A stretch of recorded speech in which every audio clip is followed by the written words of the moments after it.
tujuan saya berdiri di sini itu bukan karena saya yang paling bisa atau saya yang paling ngerti, akan tetapi kita di sini sama-sama belajar ya. Di sini saya akan memaparkan tentang apa itu pola pikir bertumbuh atau growth mindset dan pembelajaran mendalam. Ya. Pola pikir bertumbuh atau biasa disebut dengan PPB itu merupakan keyakinan bahwa kemampuan dapat berkembang melalui usaha dan belajar. Nah, biasanya kan kita kalau di dalam kelas itu sering menemukan ya murid-murid kita itu ketika kita memberikan mereka pertanyaan, mereka itu selalu bilang, ketika kita meminta mereka untuk berpendapat, mereka kan sering bilang, Bu, saya malu Bu, saya takut salah. Nah, pada dasarnya mereka itu bukan masih pada tahapan pola pikir tetap, belum bertumbuh. Nah, di situ tugas kita untuk menggali gimana caranya supaya anak-anak itu memiliki keyakinan semua orang itu bisa melalui proses dan belajar. Terus, pola pikir bertumbuh itu melihat tantangan sebagai peluang untuk berkembang, gigih dan pantang menyerah. Nah, pola pikir itu adalah segalanya. Pola pikir akan mendikte tindakan yang dilakukan serta akan menentukan hasil yang diperoleh. Seperti kita sendiri ya Bapak Ibu. Misalkan apa yang kita lakukan itu kan biasa kita pikirkan dulu sebelum kita bertindak. Nah, di sini adapun jenis-jenis pola pikir itu ada dua, yaitu growth mindset atau PPD dan fixed mindset atau pola pikir tetap. Nah, adapun perbedaannya, growth mindset di sini bahwa keyakinan bahwa kecerdasan dan keterampilan bisa dikembangkan lewat belajar dan berusaha. Seperti yang saya bilang tadi di awal ya, semua orang itu pada dasarnya itu mereka bisa, semua murid itu pada dasarnya mereka bisa dan mereka mampu. Tinggal kita sendiri aja lagi yang menggali gimana sih caranya supaya mereka itu berani untuk berpendapat, berani untuk berubah. Kemudian kalau pola pikir tetap atau fixed mindset, keyakinan bahwa kecerdasan dan keterampilan itu bersifat tetap yang tidak banyak bisa diubah. Ya, Bapak Ibu ya, itu perbedaan antara pola pikir tetap dan pola pikir bertumbuh. Nah, di sini bisa kita lihat perbedaan pola pikir tetap dengan pola pikir bertumbuh. Kalau pola pikir tetap, ketika mereka dihadapkan pada challenge atau tantangan, mereka akan menghindar. Tapi kalau pola pikir bertumbuh, ketika mereka dihadapkan pada tantangan, mereka akan menerima. Terus obstacle itu rintangan ya. Kalau pola pikir tetap, ketika dihadapkan pada rintangan itu mereka akan menyerah. Tapi kalau pola pikir bertumbuh, ketika mereka dihadapkan pada rintangan, mereka akan bertahan. Terus effort itu sejenis usaha, ya usaha. Kalau pikir tetap dihadapkan pada usaha, mereka akan mengatakan itu mubazir atau buang-buang waktu saja. Tapi kalau pola pikir bertumbuh, mereka menghadapi sebuah usaha itu sebagai peluang untuk maju, peluang untuk bisa, dan peluang untuk sukses. Terus kritik, ya kalau pola pikir tetap ketika dihadapkan pada kritik dia merasa dirinya diserang. Ya kalau pola pikir bertumbuh, mereka ketika dihadapkan atau diberi kritikan akan merasa dulu sumber informasi bagaimana caranya supaya saya ini bisa berubah menjadi lebih baik lagi. Terus ketika sudah mengakui itu semua, terus dihadapkan pada success holders, mereka merasa kalau pola pikir tetap itu suksesnya seseorang itu mereka menanggapinya sebagai ancaman. Ya kan sering itu kan kita kalau di dalam lingkungan kita sendiri itu sering kita melihat ketika orang sukses itu kita menganggap sebagai ancaman atau saingan. Nah, kalau di pola pikir bertumbuh, ketika melihat seseorang itu sukses, mereka menjadikan sebuah inspirasi. Contohnya di lingkungan kita kerja, misalkan ada kita melihat teman kita sukses, maka kita akan terinspirasi gimana caranya supaya kita sukses bersama seperti mereka. Next. Nah, di sini adapun manfaat pola pikir bertumbuh yaitu meningkatkan motivasi belajar, membantu menghadapi kesulitan dengan lebih baik, membentuk karakter tangguh, mendukung prestasi akademik dan non akademik. Nah, di sini cara mengembangkan growth mindset yaitu fokus pada proses belajar bukan hasil saja ya.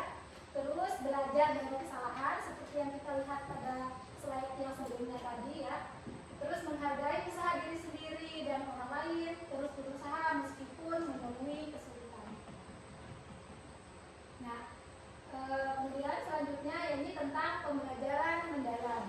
Nah, apa sih sebenarnya definisi daripada pembelajaran mendalam?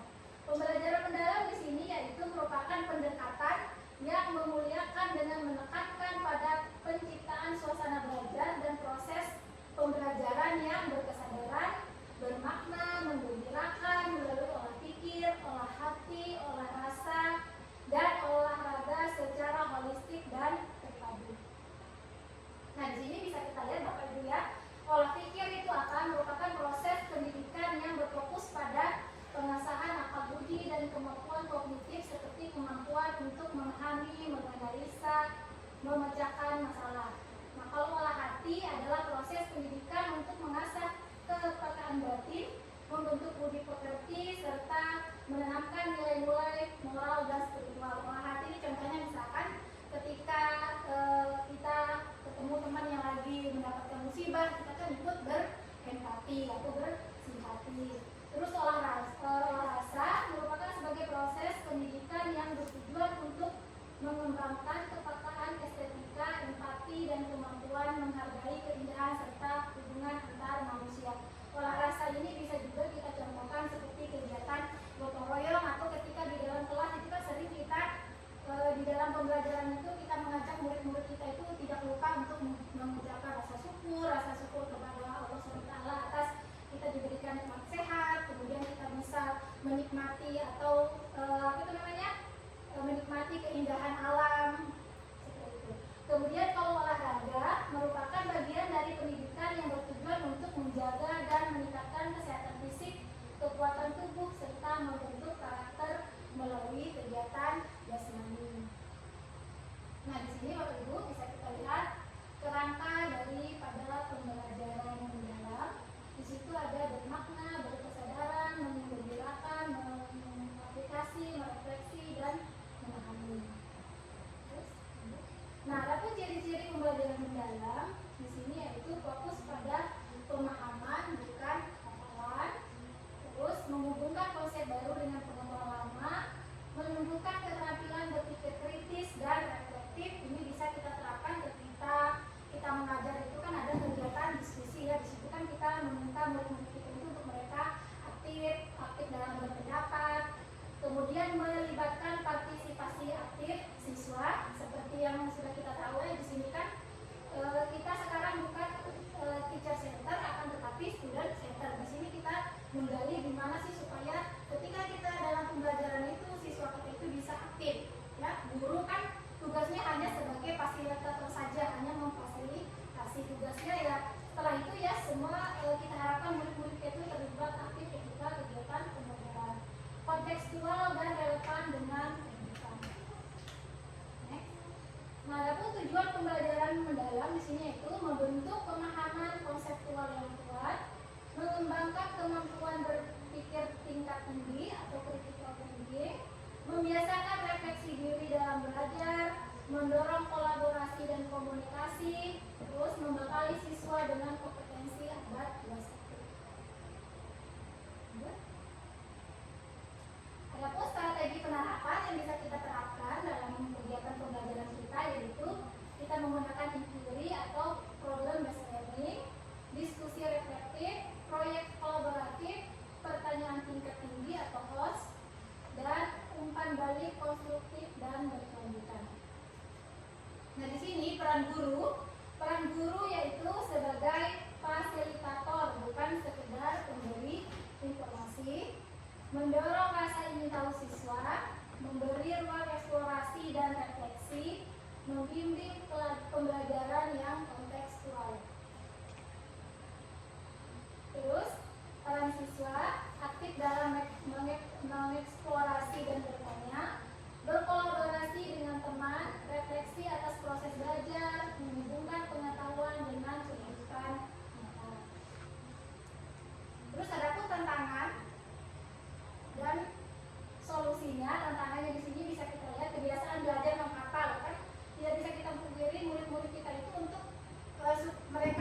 Makanan apa? Ya, gambar apa?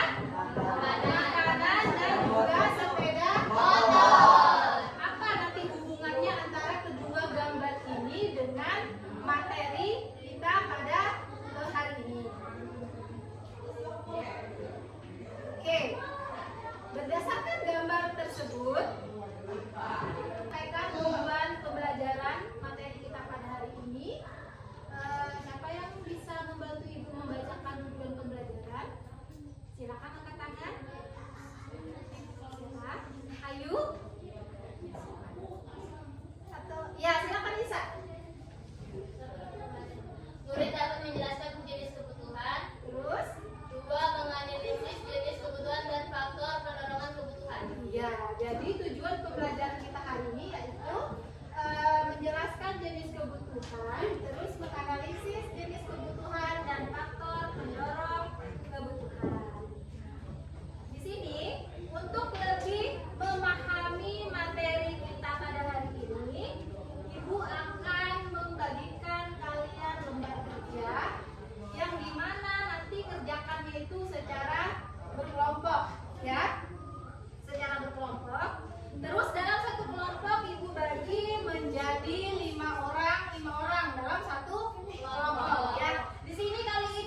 sambil menanggapi ya nak. Ya silakan maju kelompok 4.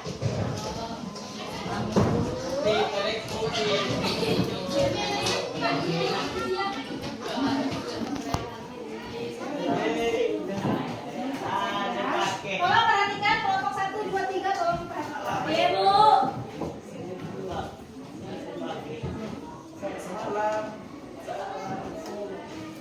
Assalamualaikum warahmatullahi wabarakatuh.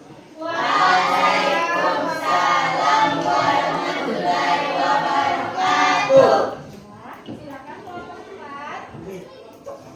Kami akan mempresentasikan atas diskusi mind mapping kami tentang aktivitas 2.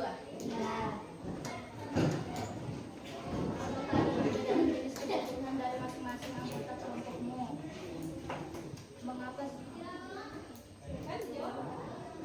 Ya, ada perbedaan jenis kebutuhan dari masing-masing anggota kelompok. Bos, setiap orang memiliki jenis kebutuhan yang berbeda. Setiap orang memiliki jenis kebutuhan yang berbeda karena dipengaruhi oleh berbagai faktor personal dan eksternal. Terus?